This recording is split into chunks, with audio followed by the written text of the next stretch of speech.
Alors on a compris le contexte. Ouais. Comment on dénonce quelqu'un pour sorcellerie en 1467 ? Alors c'est très tordu parce que en fait il suffit que 3 personnes citent votre nom, donc 3 personnes qui sont torturées. Les aveux spontanés, quoi. Voilà. Alors il y a déjà la torture, ça fausse tout parce que on pose des questions dirigées et on torture. Donc on dit est-ce que vous avez vu Françoise Bonvin faire des choses par exemple et la personne dit non. Alors on serre un peu les vis, on écrase quelques doigts puis on repose la question. Gentiment. On ne dit pas avec qui étiez-vous, on dit étiez-vous avec Françoise Bonvin. Vous comprenez, c'est des questions dirigées. C'était pas des questions. Puis il y a une chose horrible aussi, c'est comme ça que beaucoup de gens ont été dénoncés.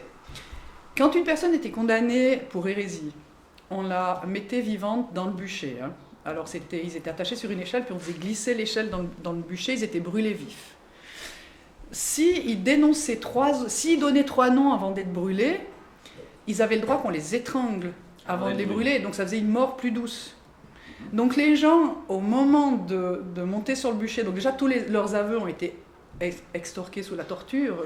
Extorqués, ça se dit ? Oui. Ont été pris sous la torture, et au moment de mourir, les gens avaient tellement peur qu'il suffisait qu'ils disent 3 noms pour qu'on les étrangle. Ça fait qu'ils mouraient dans des souffrances un peu moins atroces, c'est-à-dire étranglés ou brûlés vifs. Donc Françoise s'est retrouvée dénoncée par 3 autres personnes. Par 3 personnes. Torturées. Françoise Barras, Pierre Chedal et Pierrette Trotta. On a un témoignage de Françoise Barras qu'on a retrouvé. Enfin, je connais le livre et les recherches historiques sur lesquelles ça s'est basé. Françoise Barras dit déjà sa rencontre avec le diable. Oui. Ça, c'est fascinant. Françoise Barras explique qu'elle a vu Françoise au lieu-dit La Coluirie, près de la colline du Châtelard, au bord de l'étang. Elle a vu une forme noire, un espèce de morceau de laine noire qui s'approchait de Françoise. Elle dit que Françoise a pris cette laine, qu'elle l'a jetée 3 fois par terre, et la chose s'est transformée en un homme noir avec une tête cornue qui crachait du feu et qui a dit à Françoise... Enfin, il a demandé à Françoise de faire une croix dans la terre, de la fouler aux pieds, de cracher dessus. Ensuite, il lui a dit, il faut que tu renies Dieu, toute sa cour céleste, etc. Et elle dit alors, Françoise s'est rendue à cet homme. Et ce qui est très drôle, c'est qu'elle dit que en fait, le diable aurait dit à Françoise, rends-toi à moi et je te donnerai aussitôt assez pour que tu n'aies plus jamais besoin de garder les vaches. Vous voyez les envies des gens. Maintenant, ça serait contre l'immortalité, contre des milliards. Et Françoise, c'était le diable lui dit, je te donnerai assez pour que tu n'aies plus jamais besoin de garder les vaches. Donc ça m'avait fait un peu rire. Mais ces aveux, parce que moi, ce qui m'a étonné, c'est que dans les trois témoignages des accusateurs de Françoise, ils décrivent un même diable, ils décrivent les mêmes actes. Par exemple, ils disent qu'ils ont mangé avec Françoise de la chair d'un enfant baptisé, qu'ils ont fait des espèces de messes noires pour faire des sabbats, voilà. Des sabbats pour dévasser les vendanges, pour faire tomber la grêle, pour faire s'écrouler des maisons. Et donc moi j'ai rencontré l'historien Pierre Dubuis, puis je dis quand même, les 3 disent la même chose alors qu'ils sont interrogés séparément, donc est-ce qu'il y avait vraiment peut-être quelque chose, des espèces de messes morts ou pas? Et lui il me dit que non, que c'est vraiment à cause des questions dirigées, c'est les accusateurs, ceux qui torturaient, qui disaient est-ce que le diable est noir avec une tête cornue? Alors au début les mecs ils disent non, et on les torture, voilà. Alors est-ce que le diable est noir avec une tête cornue? Non. Est-ce que le diable est noir avec une tête cornue? Pour finir ils disent oui. Au bout du 4e doigt, ils disent oui, donc c'est consigné que l'accusé a déclaré que le diable est noir avec une tête cornue. Donc après, ils amènent ces témoignages à l'évêque en disant, vous voyez, ils disent tous qu'ils ont vu Françoise, que le diable il est comme ça, et qu'il crache du feu, et qu'ici, et que ça. Parce que moi, ça m'a interpellé quand même que ces 3 témoignages se ressemblent à ce point. Et en fait, c'est parce que c'était des questions dirigées. Et ce que l'historien nous a dit, c'est que vraiment, ces procès en sorcellerie, parce qu'il y en a eu 200, en tout cas 200... le Valais, il y avait pas mal. Hein. Là, Super Saxo. Il s'est lâché. Père et fils, Super Saxo, père et fils. Père et fils, exactement. Alors, le truc, c'est que lui me dit que c'était vraiment par intérêt économique, c'est-à-dire, si l'évêque a sa résidence secondaire là, et puis qu'il voudrait s'agrandir, il y aura un sorcier à côté. Oui. Les biens du sorcier sont confisqués et remis à l'évêque.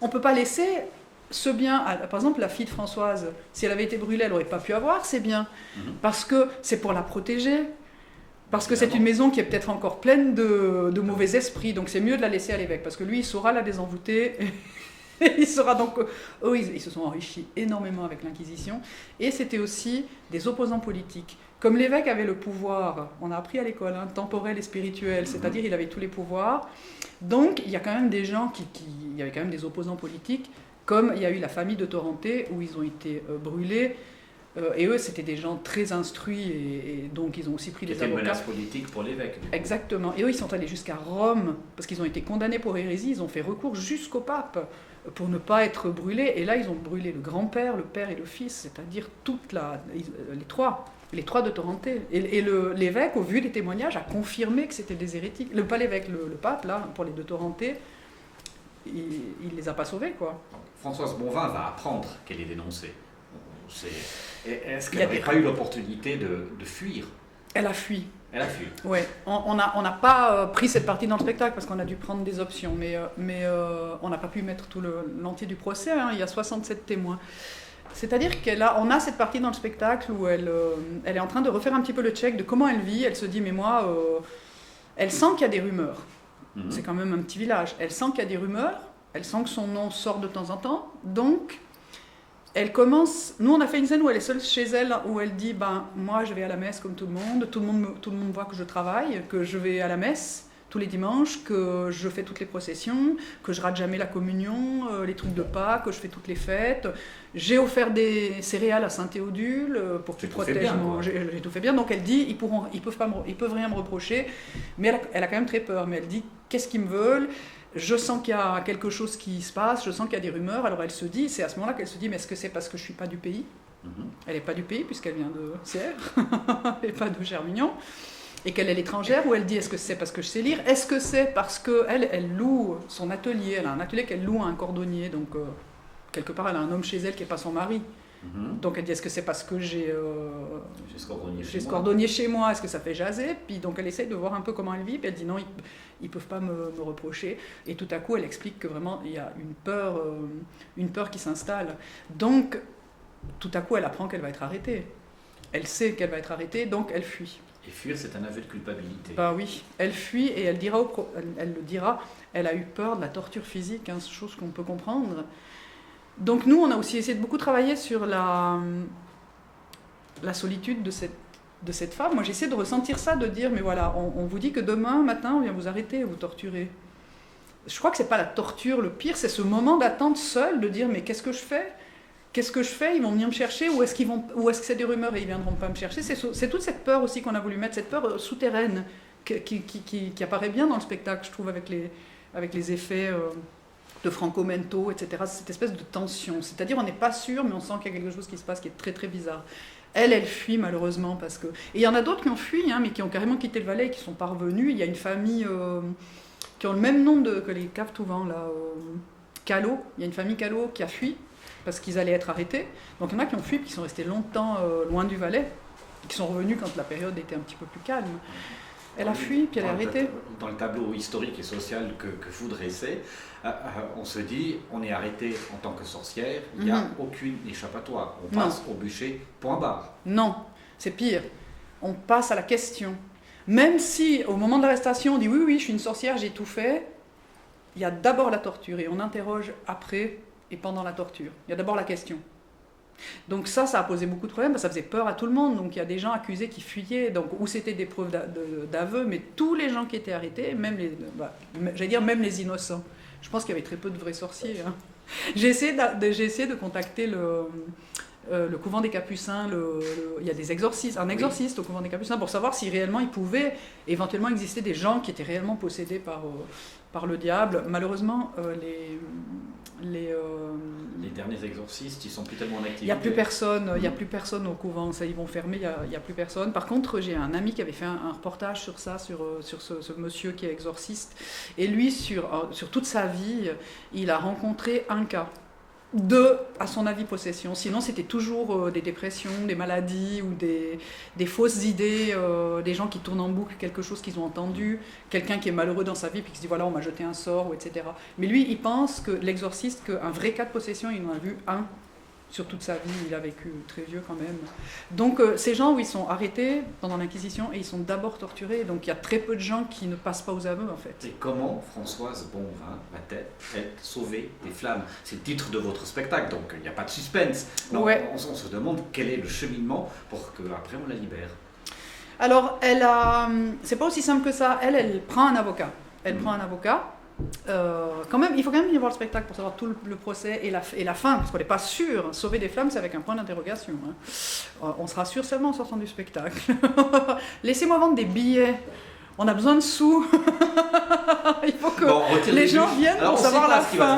Non, on ne sait pas si elle est sauvée des flammes ou pas. C'est sauver des flammes, c'est avec un point d'interrogation. En tout cas, elle se défend.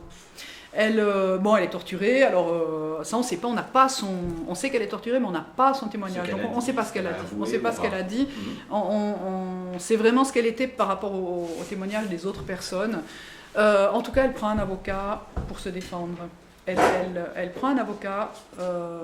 Alors, ce qui est très étrange, c'est que l'historien se demande pourquoi elle a un avocat. Pourquoi les autres n'ont pas bénéficié de d'un avocat? Parce qu'il y avait d'autres gens qui étaient aussi aisés que Françoise, et aussi érudits, on va dire. Et pourquoi est-ce qu'ils n'ont pas bénéficié? Donc il y a une suspicion que ce soit l'évêque qui ait presque mis cet avocat dans les pattes de Françoise pour montrer aux gens qu'ils étaient justes.